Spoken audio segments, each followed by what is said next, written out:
Kalau kita pengen mengejar standarnya Allah, nggak mungkin. Rasul Paulus bilang perbuatan baik kita seperti kain kotor.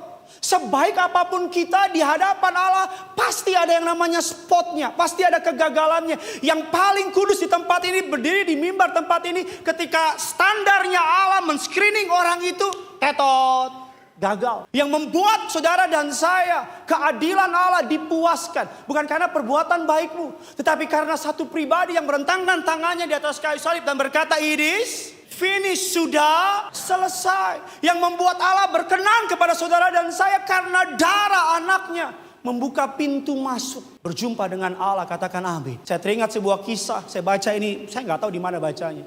Ada seorang tentara menunggu di depan White House. Tahu White House? Di samping Tomang. Kalau nggak tahu White House. Seorang tentara menunggu di depan White House. Dia nunggu begini. Dia menanti, dia hendak bertemu dengan Presiden Amerika Serikat. Tapi gak punya link, gak punya koneksi. Dia nunggu berhari-hari. Dan tiba-tiba seorang anak kecil datang sama anak itu dan berkata, "Ayo di sini om." Terus omnya bilang begini, "Mau ketemu Presiden." Udah ketemu. Gak ada yang nganterin. Terus anak kecil bilang begini, "Om ikut saya." Dipegang tangan omnya. "Ngapain udah ikut aja?" Dibawa masuk ke pemeriksaan pertama. Pemeriksaan pertama semua tentara yang melihat langsung siap. Lewat pemeriksaan pertama. Dibawa ke pemeriksaan kedua. Orang mau lihat anak kecilnya siap. Lewat pemeriksaan kedua. Sampai di oval room. Tahu dari mana? Nonton TV. Gak pernah ke sana. Masuk ke oval room.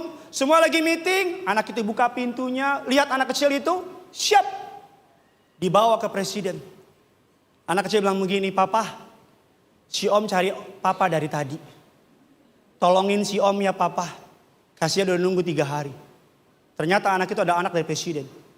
Dia membuat akses masuk untuk tentara itu. Anak kecil itu, picture of Jesus. Gambaran dari Yesus. Tanpa Yesus, boro-boro halaman. Boro-boro pelataran. Menatap Yesus saja gak bisa.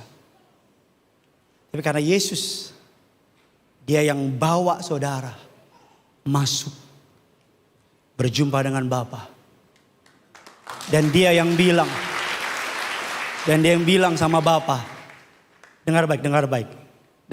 Dia akan bilang gini sama Bapa, "Bapa, aku mengasihi dia. Apapun permintaan dia, tolong Bapa. Karena aku mengasihi dia." Amin. Dan dia akan bilang sama saudara. Minta.